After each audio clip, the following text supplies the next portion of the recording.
गान में वे वर्धमान महान जिन पितरे हमारी। सुबह पूज्य गुरुदेव श्री का कोटेशन अपन पढ़ रहे थे और फिर बात बीच में ही अधूरी रह गई थी। इन तीन गाथाओं के अर्थ में सिर्फ उतनी ही बात कहना बाकी है, फिर अपन अगला कलश चलाएंगे। प्रश्न ये था कि मिथ्यात्व, अज्ञान, असंयम और योग ये चार बंध के कारण हैं, और आप कहते हो कि ज्ञानी के ये है नहीं, इसलिए ज्ञानियों को बंध होता नहीं। तो ज्ञानी तो चौथे गुणस्थान वाले सम्यक दृष्टि को भी कहते हैं, तो संयम वाले के अवृत्ति कैसे नहीं? सम्यक दृष्टि के योग कैसे नहीं है? दो तो नहीं है, मिथ्यात्व और अज्ञान, इसलिए ये कहना ठीक नहीं है। और इसका उत्तर गुरुदेव श्री क्या देते हैं वो अपन पढ़ रहे थे, और उसमें से बात अपनी लंबी लंबी चल रही थी।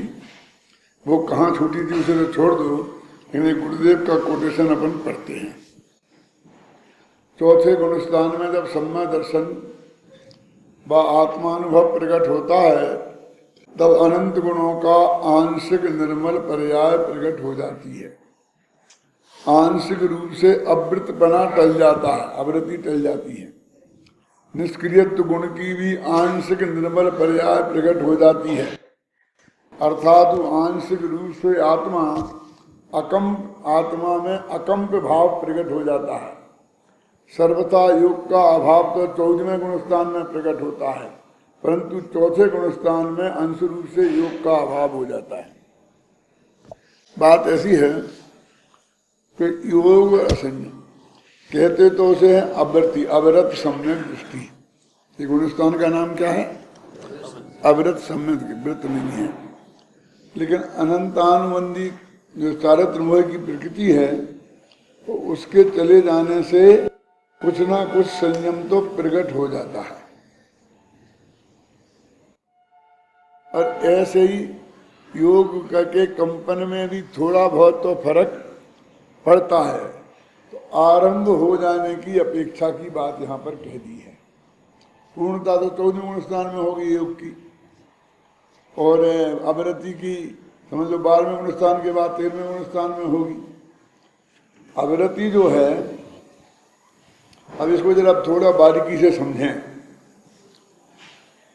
हमारे जीवन में जितना पुण्य पाप के भाव हैं और पुण्य पाप की क्रियाएं हैं जो हमें सबको दिखाई देती हैं, हमारे मन में और आत्मा में उससे अनंत गुणी हैं। क्या कहना चाहता हूं मैं? हमारे जीवन में अभी अकेला पाप पकड़ो, जितना पाप है, हिंसा, झूठ, चोरी, कुशील, परिग्रह, मन में उससे अनंत गुणा है। वो प्रकट क्यों नहीं होता है? कि प्रकट होने के लिए शक्ति चाहिए। हम तो चाहते हैं कि हम सबको मार दें, लेकिन एक को नहीं मार सकते, क्योंकि वो भी तो हमें मार देगा, और पुलिस पकड़ेगी, फिर जेल में जाना पड़ेगा।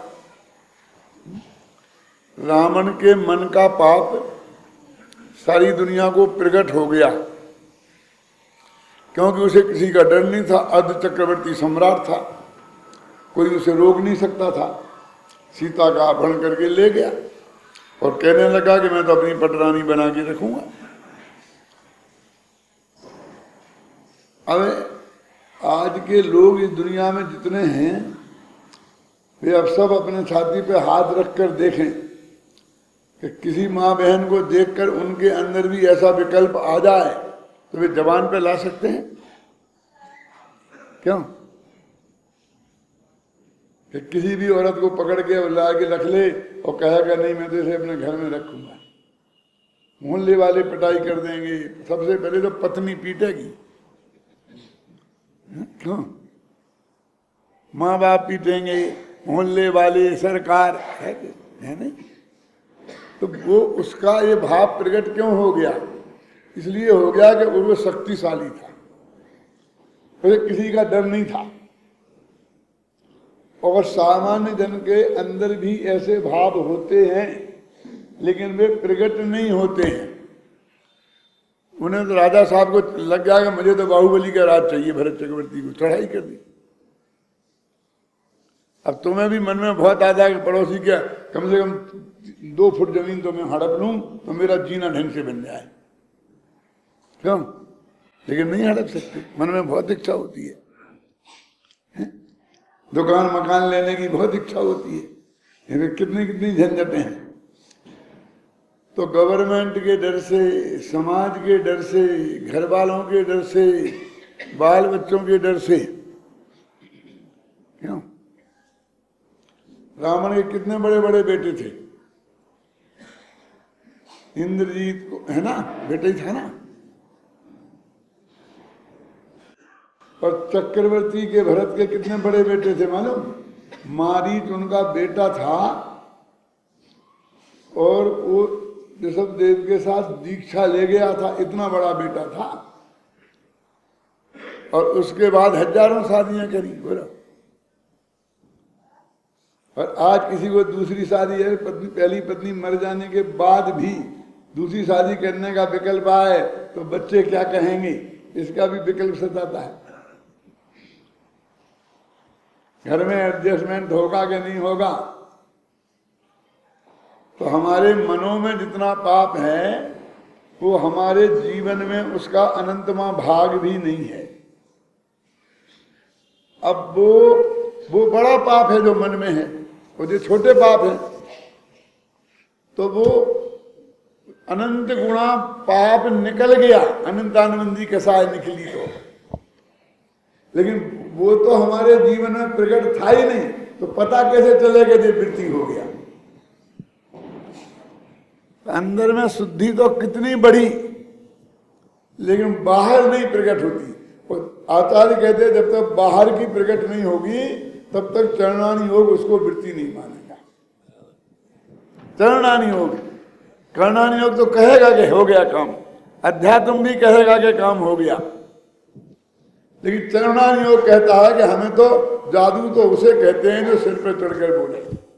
दुनिया को दिखना चाहिए तुम्हारा वो संयम, तुम्हारी वो अहिंसा, तुम्हारा वो सत्य, तुम्हारा वो अचौरी, तुम्हारा वो ब्रह्मचर्य और तुम्हारा वो अपरिग्रह दुनिया की दृष्टि में दिखना चाहिए। जब तक तुम्हारा परिग्रह सीमित नहीं होगा तब तक हम नहीं मानेंगे कि तुमने परिग्रह छोड़ दिया। जबकि परिग्रह के प्रति लालसा भी उसकी अनंतानुबंधी लोभ खत्म हुआ ना, वो बात यहाँ लिखी है गुरुदेव ने कि वो चीज चली गई, इसलिए संयम भी, अवृत्ति भी गई और योग भी गया। श्रीमद रायचंद ने भी कहा है, गुरुदेव उदाहरण दे रहे, गुरुदेव के कोटेशन में रायचंद जी का कोटेशन में कोटेशन क्या, तो रायचंद जी की सलाह भी आ गई कि सर्वगुणांश ते समकत, समना दर्शन तो सब गुणों में पैदा होता है। तो चारित्र गुण में शुद्धि आई कि नहीं, आनंद गुण में शुद्धि आई कि नहीं, तो हो गया ना संयम प्रकट, और दिखाई देता है ना दे। पंडित प्रभट टोडरमल जी ने रहस्यपूर्ण चिट्ठी में लिखा है, देखो अब उन गुरुदेव ने रायचंद को टोडरमल जी को पेश किया, हमने गुरुदेव को पेश किया और गुरुदेव ने क्यों, जैसे हम जानते हैं ना कि ये जब तक हम गुरुदेव का कोटेशन नहीं देंगे तो इन गुजरातियों की काठियावाड़ियों की समझ में नहीं आएगा। और ऐसा गुरुदेव जानते थे कि जब तक श्रीमद रायचंद का उदाहरण नहीं देंगे तो श्रीमद रायचंद के भक्तों की समझ में नहीं आएगा, और जब तक टोडरमल का उदाहरण नहीं देंगे तो हिंदी वालों की समझ में नहीं आएगा। हर सब पॉकेट हैं, इस राजनीति में पॉकेट होते हैं ना, वो है ना येदुरप्पा कितना पाप किया फिर भी भारतीय जनता पार्टी निकाल नहीं सकती है, क्यों? कि उसका एक पॉकेट है, उसकी वजह से तो कर्नाटक में जनता पार्टी है, वो गया तो जनता पार्टी खत्म, क्यों? समझ गए ना, वो पॉकेट है। ऐसे ऐसे समाज में भी पॉकेट बने हुए हैं अलग अलग। आप यदि एक का ध्यान नहीं रखोगे तो एक पॉकेट को खो देंगे। क्या समझ में नहीं?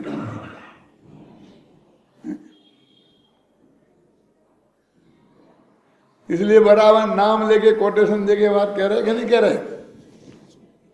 रहस्यपूर्ण चिट्ठी में लिखा है कि चतुर्थ गुणस्थान वृत्ति आत्मा के ज्ञानादि गुण एक देश प्रकट हुए हैं, लिखा ना। तात्पर्य यह है कि ज्ञानादि सर्व गुणों में एक देश प्रकट होना सम्यक दर्शन है। अकेले एक श्रद्धा गुण की पर्याय नहीं है सम्यक दर्शन वो करे। अनंत गुणों में जो शुद्धि हुई है उसका नाम सम्यक दर्शन है। गुरुदेव के वो स्वाध्याय भवन था ना ऊपर, जहां वे हमेशा स्वाध्याय करते थे। एक जगह लिखा था दिव्य दृष्टि सो सम्यक दृष्टि, एक जगह लिखा सर्व गुणांश संकित, ये भी लिखा था ना बड़े बड़े अक्षरों में।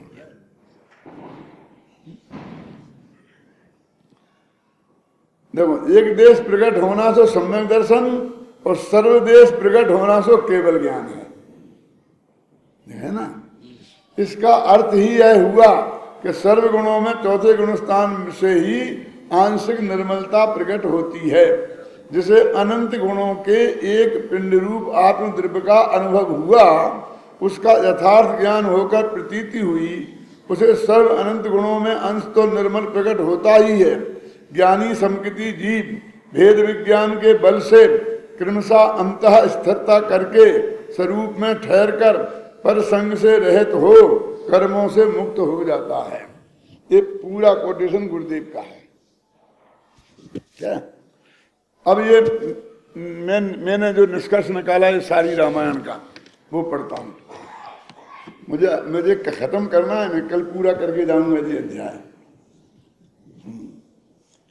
उक्त कथन का तात्पर्य यह है कि जब चौथे गुण स्थान में सम्यक दर्शन की प्राप्ति होती है तो अकेले श्रद्धा गुण में ही निर्मलता प्रकट नहीं होती, किंतु सभी गुणों में आंशिक निर्मलता शुद्धता प्रकट हो जाती है। ज्ञान गुण भी सम्यक ज्ञान रूप परिणमित हो जाता है। आनंद गुण में भी अतीन्द्रिय आनंद की कणिका जागृत हो जाती है। चारित्र गुण में अनंतानंदी कसाय के अभाव रूप शांति प्रकट हो जाती है। यद्यपि सम्यक दर्शन श्रद्धा गुण की निर्मल पर्याय का नाम है, तथापि सम्यक दर्शन होने पर अकेला श्रद्धा गुण ही सम्यक नहीं होता, अपितु संपूर्ण आत्मा सम्यक दृष्टि हो जाता है। सम्यक दृष्टि के जीव को बोलते हैं, श्रद्धा को सम्यक दृष्टि जीव।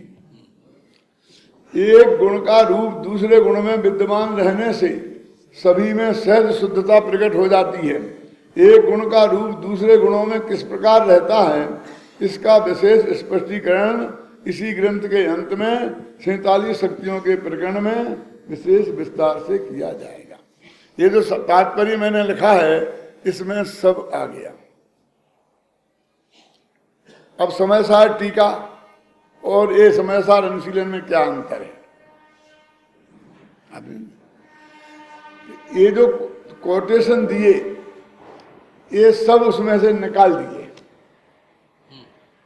और उसमें अमरचंद का अर्थ किया, जहां आवश्यक समझा जयसेन को बताया, अति आवश्यक समझा तो राजमल जी को बनारसी दास को कोट किया बहुत कम, और गुरुदेव को भी नहीं किया, और अपना ये निष्कर्ष उसने दे दिया।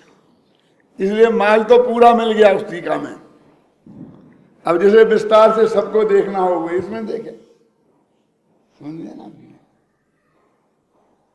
ये अंतर है। बस इतनी सी बात सुबह बाकी रह गई थी उन गाथाओं में। अब अपन आगे बढ़ते हैं। आगे देखो क्या है। अब भेद विज्ञान की महिमा का निरूपक संबर अधिकार समाप्त हो रहा है। अतः अब भेद विज्ञान की भावना भाने की प्रेरणा देने के लिए आचार्य अमृतचंद्र 3 कलश काव्य लिखते हैं। उसके बाद अधिकार की समाप्ति पर जिस प्रकार प्रत्येक अधिकार के अंत में ज्ञान ज्योति को स्मरण करते आ रहे हैं, उसी प्रकार इस अधिकार के अंत में ज्ञान ज्योति का स्मरण करेंगे। तो 4 कलश बस बाकी हैं, 3 इनके बाद के वेद विज्ञान की महिमा के, और 1 कलश अंतिम मंगलाचरण के रूप में। बस उक्त कलशों में भेद विज्ञान की भाने की प्रेरणा देने वाला प्रथम कलश इस प्रकार है। सब पढ़ो भाई, पढ़ो संस्कृत पढ़ो पहले, फिर हिंदी। पढ़ते हो संस्कृत? आत्मतत्व की उपलब्धि हो भेद ज्ञान से, आत्मतत्व की उपलब्धि से संवर होता, इसीलिए तो सच्चे दिल से हितवती करना, अरे भक्त जन भव्य भावना भेद ज्ञान की। देखो संस्कृत का हेमचंद जी को तो हेमचंद जी पढ़ेंगे।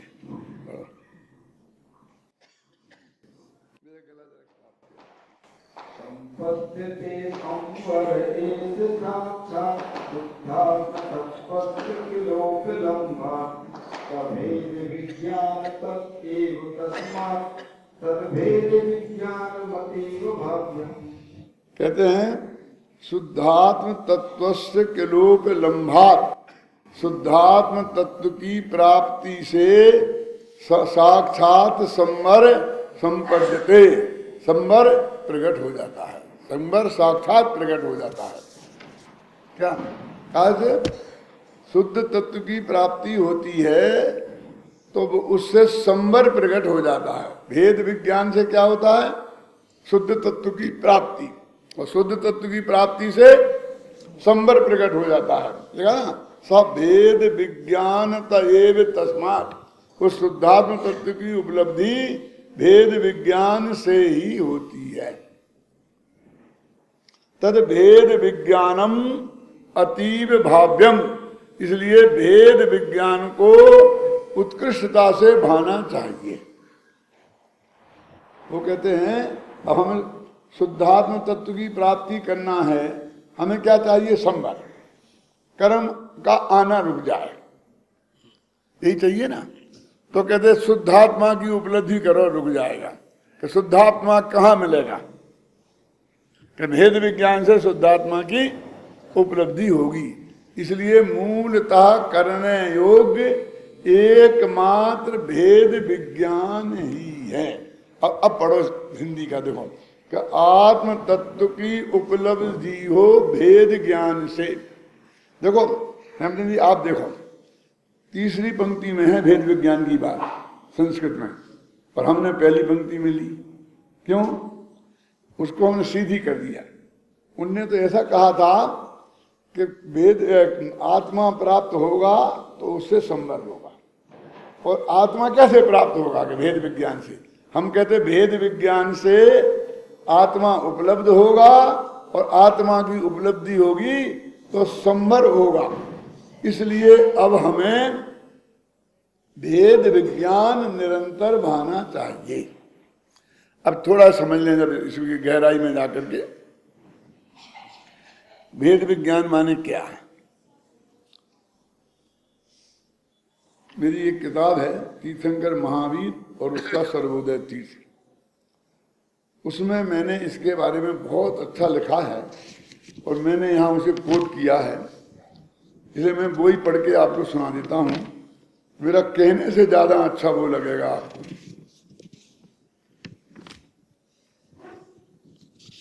पेज नंबर 132 पर है ना मेरी किताब। ये एक किताब है ना, इसमें अब गुजराती का तुम समझ लेना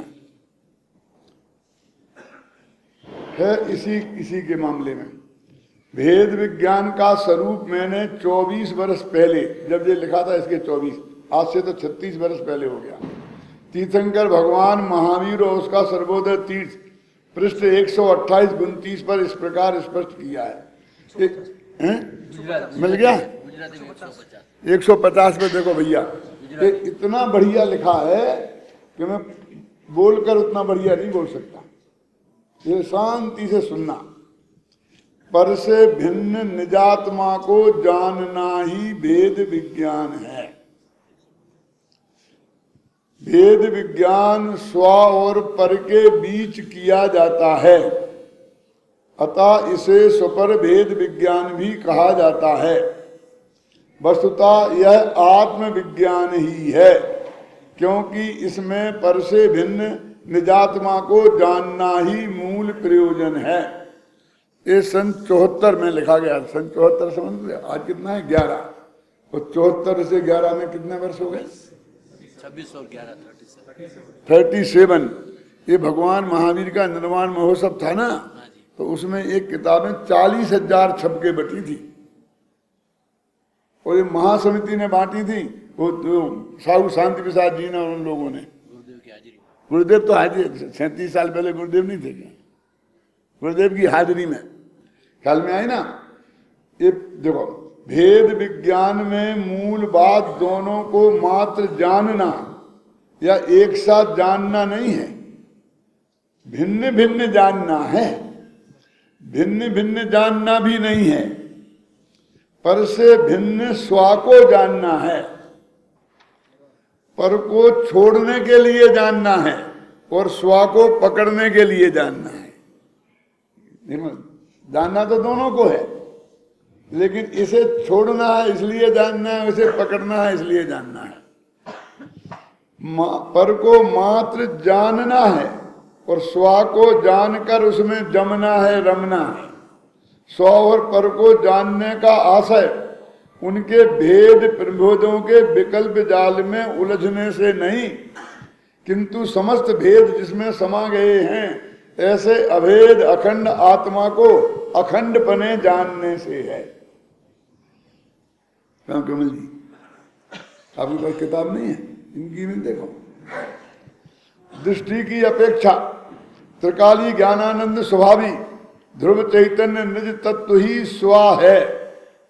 सब पुद्गलादि अचेतन पदार्थ, उनके गुण और उनकी पर्यायें तो पर हैं ही, साथ ही आत्मा में उत्पन्न होने वाले मोह राग देश आदि विकारी भाव रूप आश्रय बंध पुण्य पाप तत्व भी पर हैं।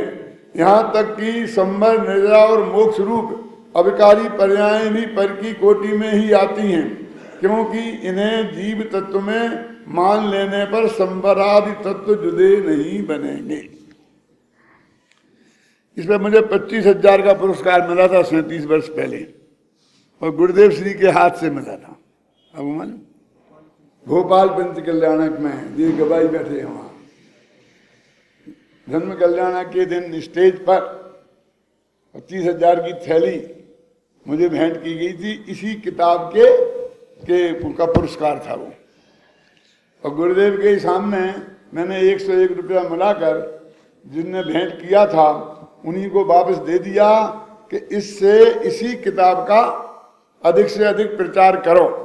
तो उन्होंने फिर 30,000 किताबें छपाई इसकी पॉकेट बुक में, जो स्टेशनों पे मिलती है, और उसको सारे हमारे 3 महीने की यात्रा थी ना, तो उसे गांव गांव में उसको बांटी बाबू भाई ने। धर्म चक्र में जाने वाले जितने लोग यहाँ होंगे उन्हें सब जो एक गवाह जे बैठे मेरे सामने है ना। देखो, दृष्टि की अपेक्षा त्रिकाली ज्ञानानंद स्वभावी ध्रुव चैतन्य निज तत्व ही स्वा है। स्वपर भेद विज्ञान है ना। सब पुद्गलादि अचेतन पदार्थ, उनके गुण और उनकी पर्यायें तो पर हैं ही, साथ ही आत्मा में उत्पन्न होने वाले मोह राग देश आदि विकारी भाव रूप आश्रय बंध पुण्य पाप तत्व भी पर हैं। यहाँ तक कि संवर निद्रा और मोक्ष रूप अविकारी पर्यायें भी पर की ही कोटि में आती हैं, क्योंकि इन्हें जीव तत्व में शामिल मान लेने पर संवरादि तत्व जुदे नहीं बनेंगे। ये सब 37 वर्ष पहले मेरे ख्याल में थी ये सब बातें। देखो आगे पढ़ते हैं। समस्त पर जीव द्रव्य, पर जीव द्रव्य समझ में आई ना, अपने जीव को छोड़कर, अजीव द्रव्य और आश्रम बंद संवर निद्रा और मोक्ष रूप पर्याय तत्वों से दृष्टि हटाकर इनसे भिन्न निज ध्रुव तत्व में दृष्टि और ज्ञान को केंद्रित करना ही स्वपर भेद विज्ञान है। आत्मार्थी पर को भी जानते हैं, पर उससे कुछ पाने के लिए नहीं जानते, अपनाने के लिए नहीं जानते, पर से भिन्न स्वा की पहचान के लिए वे पर को जानते हैं। उनका पर को जानना भी स्वा की खोज है, क्योंकि उन्हें पर से भिन्न आत्मा को जानना है। पर को न जानेंगे तो उसमें आत्मबुद्धि हो सकती है। इसलिए जिनसे भिन्न जानना है उसे भी जानना होगा, पर उसे जानने के लिए नहीं, आत्मा को जानने में भूल ना हो जाए मात्र इसलिए उसे जानना है। ठीक है, पर को जानना है, पर हे बुद्धि से जानना है। क्या? जैसे जिसकी मां खो गई है, ऐसे बालक अपनी मां की खोज में प्रयत्न में अनेक महिलाओं को देखता है, पर उन पर उसकी दृष्टि जमती नहीं। ये जो कहानी लिखी ना मैं स्वयं भगवानों में, ये कहानी उस वक्त भी मेरे दिमाग में थी, लिखी नहीं गई थी, लिखी उसके 15 वर्ष बाद है? लेकिन ये कहानी का बीज इसमें पड़ा हुआ है ना। यह जानते ही कि यह मेरी मां नहीं है, तत्काल उनसे उसकी दृष्टि हट जाती है। पर जब उसकी मां मिल जाए तो उसे देखकर उस पर से दृष्टि हटाता नहीं, उसे देखता ही रहता है, उससे लिपट जाता है, उसमें समा जाना चाहता है। उसी प्रकार ज्ञानी आत्मा यद्यपि पर को जानता है तथापि उसकी दृष्टि पर में जमती नहीं, रमती नहीं। यद्यपि खोज की प्रक्रिया व खोज को भी व्यवहार से भेद विज्ञान कहते हैं। तो पहले जो कहता है ना 100 द्रव्य का भेद विज्ञान, वो भी भेद विज्ञान, लेकिन व्यवहार से, निश्चय नहीं। निश्चय भेद विज्ञान क्या है सुनो। तथापि जिसे खोजना है उसी में खो जाना ही वास्तविक भेद विज्ञान है। क्या? जिसे खोजना है उसी में खो जाना ही वास्तविक भेद विज्ञान है। कहां गया? अर्थात निज अभेद में खो जाना, समा जाना ही भेद विज्ञान है। ये कोटेशन उस समय का है, इसमें दिया है। अब अपन वहीं को ही पहुंच जाए।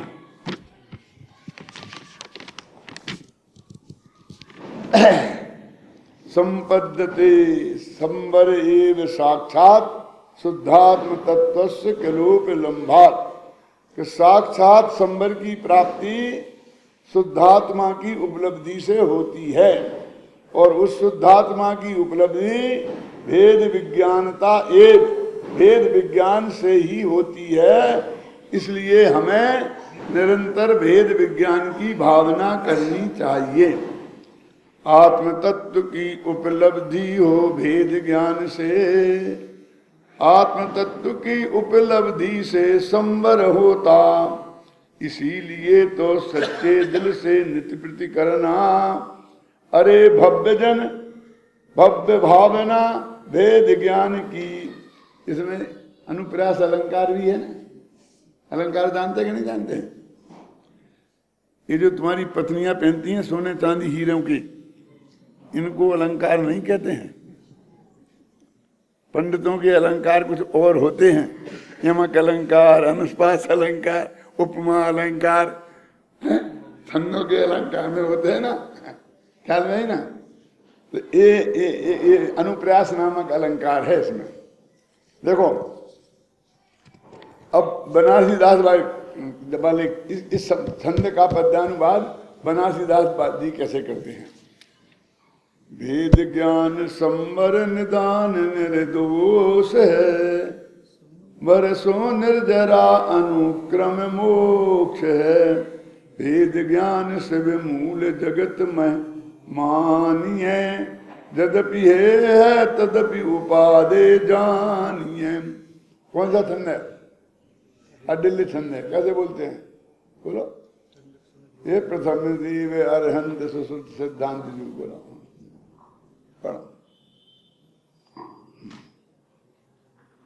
भेद ज्ञान संवर निदान निर्दोष है, संवर सो निर्जरा अनुक्रम मोक्ष है।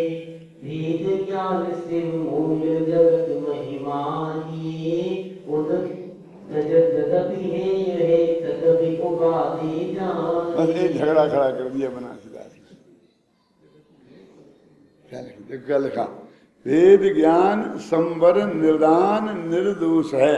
भेद ज्ञान संवर का पैदा करने वाला है, इसलिए अत्यंत निर्दोष है, क्योंकि संवर से निर्जरा होती है और फिर अनुक्रम से मोक्ष होता है। इसलिए कितना निर्दोष होगा, मोक्ष तक पहुंचाएगा ये भेद विज्ञान। भेद विज्ञान से संवर, संवर से निर्जरा और निर्जरा से मोक्ष, ये रास्ता है। भेद ज्ञान शिव मूल, भेद ज्ञान मुक्ति का कारण है, मुक्ति की जड़ है, मूल है ना। और जगत में मानिए भेद विज्ञान को लोक में मुक्ति का कारण माना जाता है, यद्यपि वो हे है। कितनी महिमा गा रहे और फिर कह रहे हे, यद्यपि हे तदपि उपादेय मानिए, फिर भी उसे उपादेय कहा गया है। अब ये झगड़ा नहीं निपटा सकते आप। जिस भेद विज्ञान के इतने गीत गा रहे थे, यही अगले कलश में लिखने वाले हैं क्या? भेद ज्ञान कबलो भलो के भेद ज्ञान तबलो भलो के जबलो मुक्ति न हो। यहाँ ये बता रहे,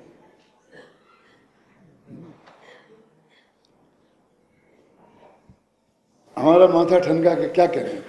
हम तो इतने गीत गा रहे और ये बीच में कहते हैं कि जी तो हे है। हम चाहते तो इस छंद को नहीं देते, देना तो हमारे हाथ में है ना, कोटेशन में। क्यों आफत मोल क्यों लें? लेकिन ली आफत मोल, क्योंकि समस्याओं से जूझना समझदारों का काम है, उनसे कन्नी काट के निकल जाना ये समझदारों का काम नहीं है। क्या उसका हल निकालो, हमने निकाला है। इसमें पढ़ के बताते हैं, इसमें देखो, संवर का कारण भेद विज्ञान अत्यंत निर्दोष है, क्योंकि अनुक्रम से सर्वप्रथम संवर, संवर से निर्जरा और निर्जरा से मोक्ष होता है। इस तरह जगत में यह भेद विज्ञान मोक्ष का कारण माना जाता है। यद्यपि विकल्पात्मक भेद विज्ञान को विकल्पातीत न होने से हे कहा जाता है, तथापि उसे उपादेय ही जानना चाहिए। जवाब इसी में दे दिया। हाँ है दीदी, अपन ने अर्थ में दिया है। अर्थ मूल में वो शब्द नहीं है, न संस्कृत के पद में न हिंदी में। क्या लिखा है हमने? यद्यपि विकल्पात्मक भेद विज्ञान। भेद विज्ञान दो प्रकार का होता है, विकल्पात्मक और निर्विकल्प। तो निर्विकल्प भेद विज्ञान तो उपादेय ही है, और विकल्पात्मक भेद विज्ञान ये कदाचित किसी अपेक्षा से ही है। देखो, यद्यपि आचार्य अमृतचंद्र के कलश में भेद विज्ञान के हे होने की बात नहीं आई है, ये है गजब। अमृतचंद्र ने जो बात नहीं लिखी वो बनारसी दास ने कहां से लिखी? कुंद ने नहीं लिखी और अमृतचंद्र ने नहीं लिखी। सोचा कभी आपने? वो बात भी है, गाथा में नहीं है और कलश में नहीं है और संस्कृत की टीका में नहीं है। यद्यपि आचार्य अमृतचंद्र के भेद विज्ञान को हे होने की बात नहीं आई है, हमने सब खोज करी सब जगह, तथापि कलश टीका में इस कलश का अर्थ करते समय कलश टीकाकार ने अंत में लिख दिया है कि भेद विज्ञान भी विनाशिक है तथापि उपादेय है। इतना सब उन्होंने डाल दिया राजमल जी ने। अब ये बनारसी दास जी राजमल जी के अंधे भगत थे। गुरुदेव फरमाते थे ना, उन्होंने खुद लिख दिया समय सार नाटक के अंत में कि राजमली टीका, और मैंने उसे पढ़ी। देखो मैं फिर दोहराता हूं, वे भी संस्कृत प्राकृत के विद्वान नहीं थे, निंदा नहीं कर रहा हूं, फैक्ट बता रहा हूं। वो 16वीं शताब्दी के आदमी थे, उस वक्त की जो भाषा चलती है उसे जानते थे, और उस वक्त हिंदी गद्य का ढंग से विकास नहीं हुआ था, आरंभ की अवस्था में था। एक कलश टीका सबसे पुराना हिंदी गद्य है। हिंदुओं के ग्रंथों में भी इतना पुराना कोई हिंदी गद्य में ग्रंथ नहीं मिलता। ये हिंदी गद्य के फाउंडर हैं राजमल जी। तो इनने जो कलश टीका का अर्थ लिखा था, उन्होंने समय सार का अध्ययन उस कलश टीका के आधार पर ही किया था। इसलिए जो लिखा है वे नहीं जानते संस्कृत में है कि नहीं है, वे तो जानते कि लिखा है तो हो गई। कौन? अब इसमें जो इतना लिख दिया इनने कि भेद विज्ञान बिना सीखे तथापि उपादेय हैं, तो उनने इसमें डाल दिया यद्यपि हे है तदपि उपादेय जान। ये यहां से आया। अब हमने नई खोज करी कि राजमल जी ने कहां चला। क्यों? समस्या है राजमल जी ने अपने घर से तो लिखने की हिम्मत थी नहीं, कि जो कुंद कुंद में नहीं है, अमृत चंद्र में नहीं है, और उसे भी अपनी तरफ से लिख दें, ये संभव नहीं है। तो हमने वो भी खोज करी कि अगले कलश में ये बात है। उन्होंने वहां से पकड़ ली, देखो बताते पड़ती। अब आप घर पे भी पढ़ोगे भाई साहब इसे, एक तो पढ़ोगे ही नहीं, सच्ची ईमानदारी की बात तो ये है, यहीं आके खोलते हो और पढ़ोगे तो तुम्हारी समझ में नहीं आएगा। इसलिए मैं यहाँ पढ़ के बता रहा हूँ। मैं मौखिक भी बता सकता था। इसी को आधार बनाकर बनारसी दास जी ने उसे भी हे लिख दिया है।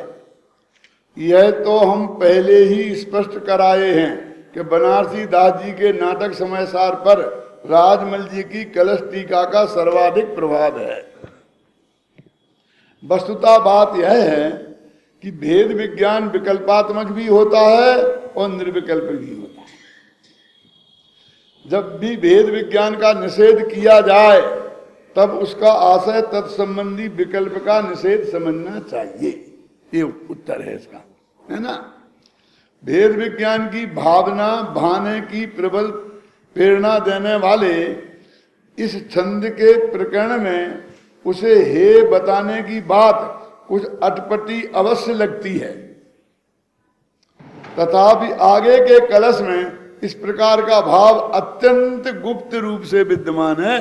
तुम्हें नहीं मिलेगा, वो अंदर छिपा है। अगले कलश में ये बात अत्यंत गुप्त रूप से विद्यमान है। आगामी कलश में बताया जा रहा है कि भेद विज्ञान को तब तक ही भाना चाहिए जब तक कि ज्ञान ज्ञान में प्रतिष्ठित ना हो जाए।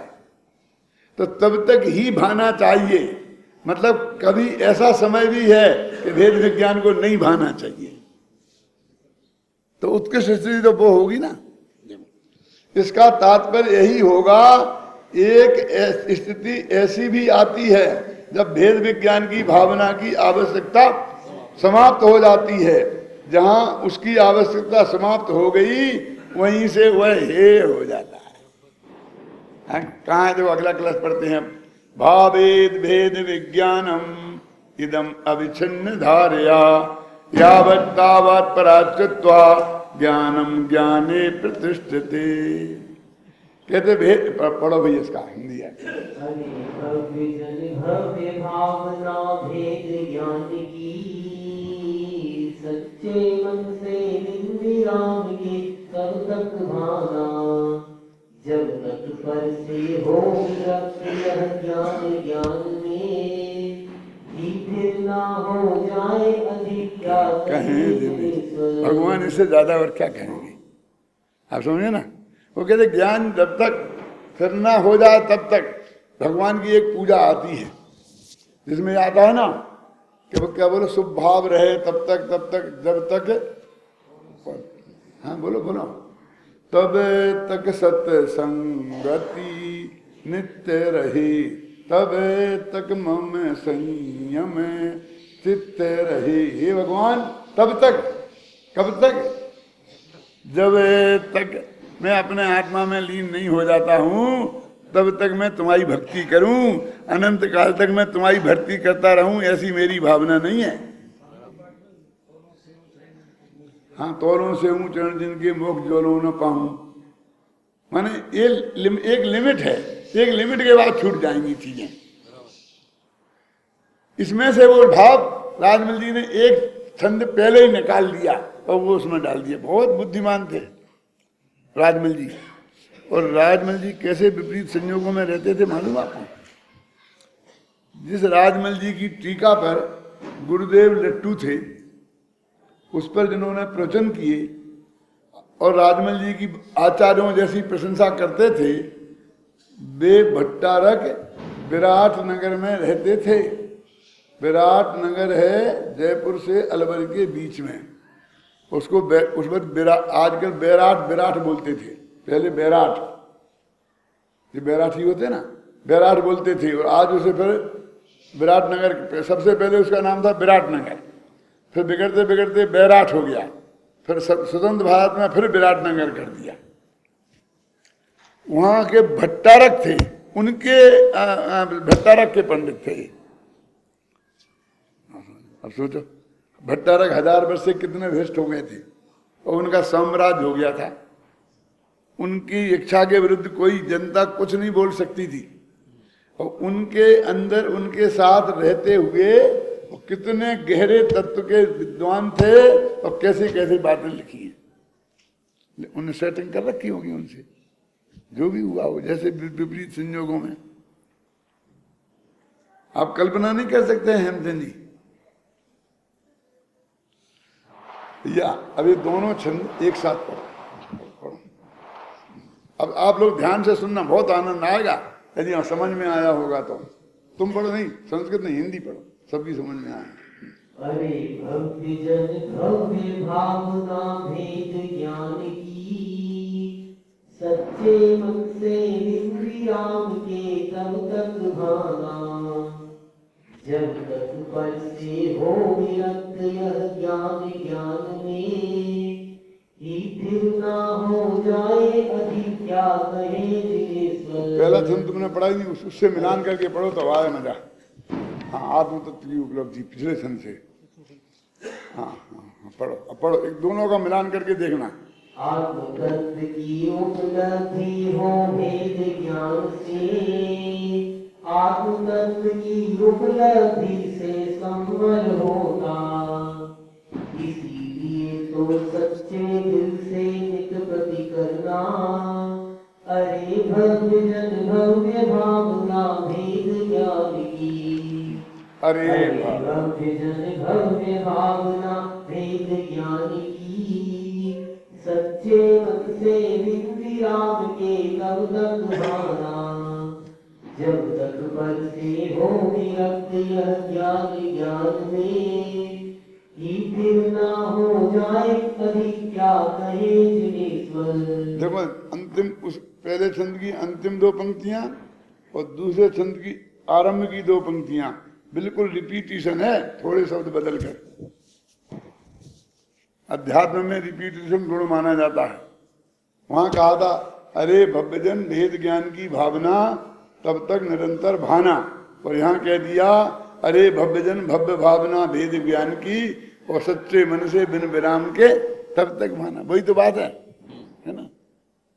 दोनों छंद जुड़ते हैं ना आपस में, अकेले का एक का अर्थ नहीं किया जा सकता, अन्यथा वो बनारसीदास का छंद गड़बड़ हो जाएगा, है ना। तो अब इसमें भी एक झगड़ा खड़ा कर दिया उनने। क्या इसमें क्या झगड़ा है बोलो?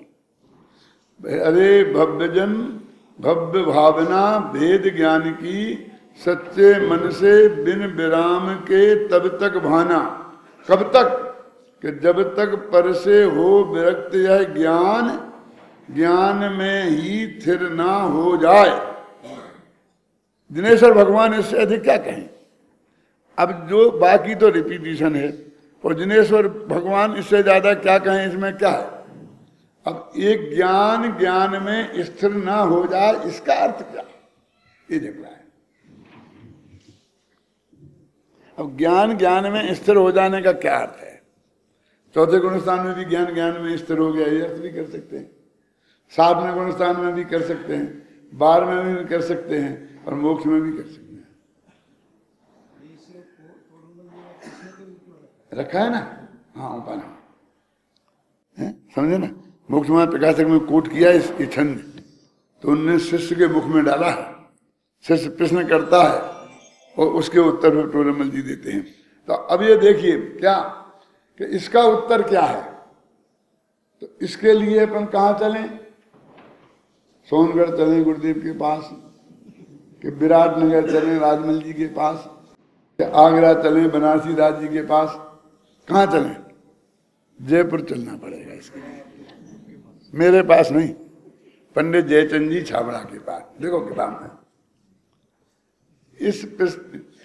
देखो इस कलश में यह कहा गया है कि भेद विज्ञान की भावना तब तक भाना चाहिए जब तक कि ज्ञान ज्ञान में प्रतिष्ठित ना हो जाए। अतः यह प्रश्न उठना स्वाभाविक ही है कि ज्ञान का ज्ञान में प्रतिष्ठित होना क्या है, ज्ञान ज्ञान में प्रतिष्ठित कैसे होता है। समझे ना, ये प्रश्न खड़ा हो गया। इस प्रश्न का उत्तर पंडित जयचंद जी छाबड़ा ने भावार्थ में दिया है, जो इस प्रकार है। अब आपको अनुशीलन की महिमा आई ना थोड़ी बहुत, क्या है ये चीज? उनका सारा रस निकाल के इसमें डाल दिया है, कुछ छूटा नहीं है। ना जयचंद जी छाबड़ा, ना बनारसी दास, ना पांडे राजमल जी, ना कहना जिनसेनाचारी, अमृतचंदाचार्य कुंद का तो पूरा दिया ही है। ये संदर्भ जोड़ करके आपके सामने बात आ रही है। अब जयचंद छाबड़ा का पढ़ते हैं। देखो यहाँ ज्ञान का ज्ञान में स्थिर होना दो प्रकार से जानना चाहिए। ये सब चीजें आप जो शास्त्र पढ़ते हैं उन सब में ये लिखी हैं, उन्हीं ग्रंथों के कोट कर रहे हैं ना। वो जयचंद छाबड़ा की पढ़ते थे आपने, संरक्षक समय सार कलस्टी का खूब गुरुदेव ने व्याख्याएं की और आपने पढ़े, गुरुदेव के प्रवचन भी पढ़े, उन्हीं में से निकाल के रखा है। एक तो मिथ्यात्व का अभाव होकर सम्यक ज्ञान हो और फिर मिथ्यात्व ना आए, तब ज्ञान ज्ञान में स्थिर हुआ कहलाता है। ये छायक सम्यक दर्शन की बात है। दूसरे, जब ज्ञान शुद्धोपयोग रूप में स्थिर हो जाए और फिर अन्य विकार रूप परिणमित ना हो, तब ज्ञान ज्ञान में स्थिर हुआ कहलाता है। एक चारित्र की अपेक्षा और एक श्रद्धा गुण की अपेक्षा, समझे ना। जब तक दोनों प्रकार से ज्ञान ज्ञान में स्थिर ना हो जाए तब तक भेद विज्ञान भाते रहना चाहिए। ये जवाब है ना उसका, है ना। उक्त भावार्थ में से यह स्पष्ट हो जाता है कि दोनों प्रकार से ज्ञान ज्ञान में स्थिर ना हो जाए तब तक भेद विज्ञान की भावना भाना चाहिए। ज्ञान का ज्ञान में दोनों प्रकार से स्थिर होने का अर्थ है अप्रतिभाति भाव से छपक श्रेणी का आरोहण करना। जब तक छपक श्रेणी में नहीं चले जाओ तब तक ये भेद विज्ञान में लगे रहना, और कुछ में नहीं लगना। फिर तो बात बीच में आ जाए तो हमें कोई ऑब्जेक्शन नहीं है, तीर्थ यात्रा दान आ जाए तो कोई ऑब्जेक्शन नहीं है। उन्हें करना कि नहीं करना हम कुछ नहीं कहेंगे, ख्याल में आई ना। लेकिन ये अवश्य करना आरोहण, इसका अर्थ यह हुआ कि शुद्धोपयोग के पहले शुभोपयोग के काल में भेद ज्ञान की भावना भानी चाहिए। किंतु बनारसी दास जी इस छंद का जो भावानुवादी इस प्रकार करते हैं, फिर एक किंतु आ गई, अर्थ निकाल दिया ना स्पष्ट, फिर किंतु आ गई कि भेद ज्ञान तब लो भलो कि जब लो मुक्ति न हो, परम ज्योति प्रगट भई तहाँ न विकल्प कोय। अब ये केवल ज्ञान तक ले गए, परम ज्योति प्रगट भई। वो तो अपने छपक श्रेणी के आरोहण तक लाए थे। शुद्धोपयोग में प्रवेश करने के बाद अप्रतिपाती भाव से लाए थे। भेद विज्ञान तब तक भला है कि जब तक मुक्ति की प्राप्ति नहीं हो जाती, क्योंकि जब परम ज्योति केवल ज्ञान प्रकट हो जाता है तब कोई विकल्प शेष नहीं रहता। अब कहां से होगा? चौथे गुणस्थान से शुरू हुआ और मोक्ष तक गया भेद विज्ञान, और उसके पहले भी। अब पहले कहाँ, वो भी इसमें ये सब लंबा देखो 1.5-2 पेज लिखे हैं इसमें, और अभी ये सब अब पढ़ के आना भैया, थोड़ी मेहनत करके घर से आना, तो मुझे नहीं पढ़ना पड़ेंगे हैं। ये सब लिखा है कि कहाँ से कैसे क्या है, सब बात है। देखो यहाँ भेद विज्ञान की भावना भाने को तब तक भला माना गया है जब तक मुक्ति की प्राप्ति नहीं हो जाती। अब प्रश्न, एक और बनारसी दास जी स्वयं विगत छंद में कह रहे हैं कि भेद विज्ञान है, और यहाँ इस छंद में कह रहे हैं कि भेद विज्ञान तब तक भाना चाहिए जब तक मुक्ति की प्राप्ति ना हो जाए। अतः प्रश्न यह है कि भेद विज्ञान कब तक उपादेय है और कहाँ से है। अब इसका उत्तर कल